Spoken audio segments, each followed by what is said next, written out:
आपकी collar bone होती है। इसमें किस तरह से हो सकते हैं फ्रैक्चर? इसमें फ्रैक्चर हो सकता है 2/3 पे, मीडियल 2/3 होता है, लेटरल 1/3 होता है। मैंने जब आप लोगों को लेक्चर पढ़ाया था तो ये सारी बातें हमने की थी और अनलिमिटेड टाइम की थी, क्योंकि एक लेक्चर में तकरीबन क्लेविकल कंप्लीट किया था हमने। समटाइम्स क्लेविकल के कंप्रेशन हो जाते हैं, ब्रेकियल प्लेक्सस ऑफ क्लेविन आर्टरी या वेन की, उस वक्त भी नैरोइंग वगैरह का मसला हो जाता है। लेकिन यहाँ पे आप लोगों ने फ्रैक्चर याद रखना है कि सबसे ज्यादा कॉमन कहाँ पर होता है? जहां पर इसकी जंक्शन होती है, ठीक है। जहां पर क्लेविकल की जंक्शन होती है वहां पे फ्रैक्चर होने के चांसेस ज्यादा होते हैं। और जंक्शन कहाँ पर होती है, कितना मीडियल पोर्शन होता है, कितना लेटरल पोर्शन होता है, ये आप लोगों के याद रखने वाली चीज है। ठीक हो गया। देन आप लोगों को विंग स्कैप्यूला पूछा जाता है या ड्रॉप शोल्डर। तो ये विंग स्कैप्यूला या फिर जो ड्रॉप शोल्डर होता है वो क्यों होता है? जब सिरेटस एंटीरियर या फिर ट्रेपीजियस का पैरालिसिस हो जाता है, ठीक है। देन आपके पास एक आती है स्केफॉइड स्कैप्यूला। स्कैप्यूला क्या होती है, क्या कहते हैं स्कैप्यूला को? कौन सी बोन है? कुछ बताएं मुझे इसके बारे में।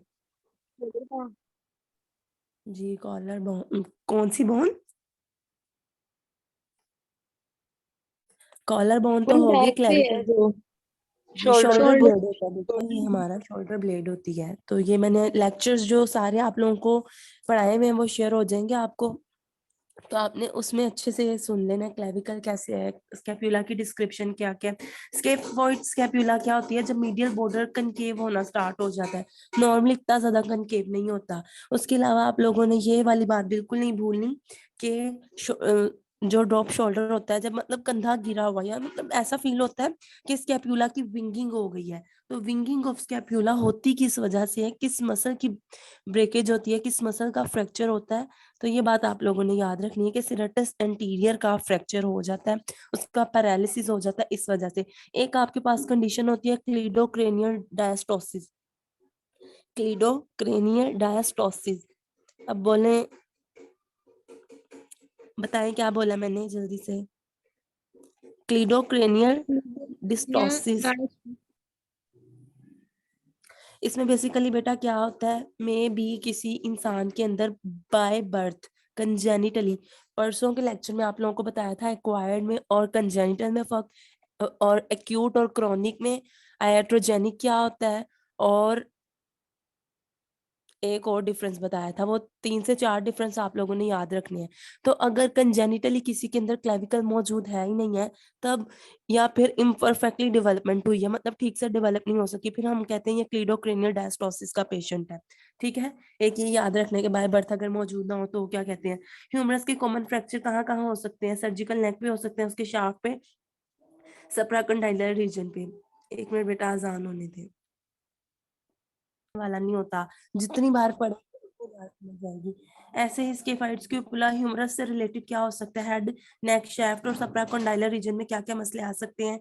एक वॉल्कमैन इस्कीमिक कॉन्ट्रैक्चर होता है, ये जब ब्रेकियल आर्टरी की ओक्लूजन हो जाती है तब होता है। ऐसे ही अल्ना और रेडियस के कौन कौन से फ्रैक्चर है? मोन्टेजिया फ्रैक्चर, ग्लीजिया फ्रैक्चर, कोलेज डिफॉर्मिटी और स्मिथ फ्रैक्चर। कूलेज डिफॉर्मिटी और स्मिथ एक ही चीज है, लेकिन दोनों में ही रेडियस के ही डिस्टल एंड के फ्रैक्चर होते हैं। लेकिन जो कुलेज फ्रैक्चर होता है इसमें पोस्टीरियर होता है डिसलोकेशन, और स्मिथ फ्रैक्चर में एंटीरियर होता है। ऐसे ही कार्पल्स है। पहली बात तो ये पता होना चाहिए कार्पल्स कितने होते हैं, उनकी थोड़ी सी डिस्क्रिप्शन पता होनी चाहिए आपको। देन बेटा आपको बोन्स पता होनी चाहिए। ल्यूनेट और हेमेट ज्यादा हेमरेज होते हैं कि इनमें ज्यादा फ्रैक्चर्स के चांसेस होते हैं। कौन कौन सी नर्व्स के डैमेज होने से हो सकते हैं? मेटाकार्पल्स में अगर डैमेज हो, सबसे पहले आपको पता होना चाहिए शॉर्टेस्ट और स्ट्रॉन्गेस्ट कौन सा वाला है। ठीक है, तो आपका ये कॉन्सेप्ट क्लियर होना चाहिए। एक बेनिट्स फ्रैक्चर है और एक बडीज है, तो इन दोनों का फर्क आप लोगों ने याद रखना है। देन एक बॉक्सर्स फ्रैक्चर होता है, फिलेंजी से रिलेटेड बडी स्प्लिंट याद रखना है, और बाकी बॉक्सर्स फ्रैक्चर आपने इसमें याद रखना है मेटाकार्पस में। ऐसे ही डिप्यूट्राइंस कॉन्ट्रैक्चर है, अल्ना नर्व जब डैमेज होती है तब क्या होता है, और मीडियन नर्व का दूसरा नाम क्या होता है? लिबरल नर्व होता है, आई ऑफ हैंड भी कहते हैं इसे। क्यों? क्योंकि हमारे सारे हाथ की मूवमेंट को कंट्रोल कर रही होती है। क्यूबिटल फोसा का अगर ऑर्डर याद करना है तो आप वो एमबीबीएस का नहीं एमबीबीआर से याद कर सकते हैं। कार्पल टनल सिंड्रोम आपका पास पेपर का हर सेंडअप में आने वाला एमसीक्यू है। सिर्फ इतनी सी बात याद रखनी है, मीडियन नर्व डैमेज होती है, किन लोगों में डैमेज होता है? जिनमें एक्स्ट्रा फ्लेक्शन होती है, एक्सटेंशन मतलब कि जो ज्यादा की कीबोर्ड यूज करते हैं, या मतलब इस तरह के काम करते हैं कि चांसेस होते हैं कि मीडियन नर्व डैमेज हो सके, देन उन्हें कार्पल टनल सिंड्रोम सीपीटी हो जाता है, सॉरी सीटीएस हो जाता है। कंप्लीट क्लॉ हैंड, इसमें आपके पास मीडियन तो पहले डैमेज हुई थी कार्पल टनल में, लेकिन अगर कार्प मीडियन के साथ साथ अल्नर नर्व का भी पैरालिसिस हो जाए तो तब हम कहते हैं कंप्लीट क्लॉ हैंड हो गया। ऐसे ही policeman tip deformity, wrist drop अगर हो जाए, मीडियल एपिकोंडाइल पे क्या क्या हो सकता है, कौन सी नर्व डैमेज हो सकती है, सुपिनेशन में क्या होता है, रेडियस अल्ना पैरेलल होती है, प्रोनेशन में दोनों एक दूसरे को क्रॉस कर जाती हैं, लेकिन अगर साइनोस्टोसिस की कंडीशन हो उस वक्त नहीं होती प्रोनेशन पॉसिबल, मतलब वो इम्पॉसिबल होती है। फिर कुछ आपके पास वर्टिब्रा के एमसीक्यू होते हैं। वर्टिब्रा में आप लोगों ने याद रखना है जितने वर्टिब्रा हैं उतनी ही नर्व्स हैं।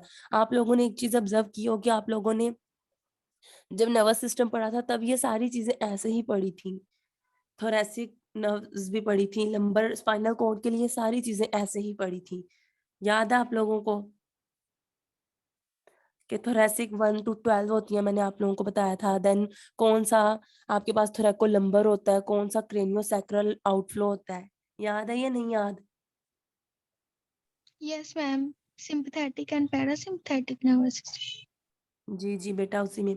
तो आप लोगों ने भी याद रखना है कि ऐसे ही वर्टिब्रास भी होते हैं नर्व्स के बिल्कुल कोरेस्पॉन्डिंग, जितने थोरेसिक वर्टिब्रा उतने ही थोरेसिक नर्व्स, जितने लंबर वर्टिब्रा उतनी ही आपके पास नर्व्स, उतनी ही नर्व्स सैक्रल जितनी है उतनी ही नर्व्स, लेकिन कॉक्सिजियल वर्टिब्रा के लिए 1 नर्व और सर्वाइकल वर्टिब्रा के लिए 8। ठीक है, ये बात आप लोगों ने याद रखनी है।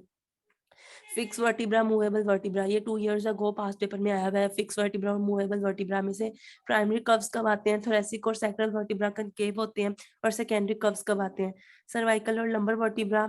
याद रखना आप लोगों ने। लॉन्गेस्ट मसल बॉडी का कौन सा होता है, सार्टोरियस मसल। स्ट्रॉन्गेस्ट मसल कौन सा होता है, मेजिटर मसल, ग्लूटियस मैक्सिमस बटक्स के लिए होता है, रेक्टिस फेमोरस थाई में मौजूद होता है। ऐसे ही मतलब, और ये वाला पोर्शन आपके हेड सीवीएस में कवर होगा, जो यहाँ पे कुछ लास्ट पे एमसीक्यूज हैं, ये सीवीएस के लिए हैं। मतलब आप लोगों ने ये अच्छे से मेमोराइज करना है। ये सारे मैंने कुछ बीडी के पॉइंट्स थे जो आप लोगों को ना पढ़ने पड़े, इसीलिए मैंने कलेक्टिवली प्रोवाइड कर दिए थे आपको। उसके अलावा आज आप लोगों का एमसीक्यू आया था डेल्टोइड मसल कौन सा होता है, तो आप लोगों ने मल्टीपिनेट चूज किया होगा, ऐसा ही है जी बेटा, ऐसा ही है या नहीं है? Yes, ma'am. Yes, ma'am.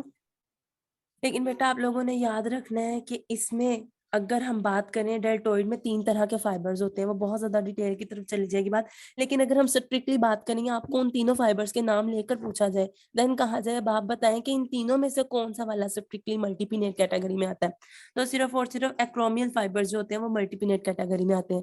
लेकिन ज्यादा बहस नहीं की जाती इस बात पे, हम डायरेक्ट ही कह देते हैं डेल्टोइड है।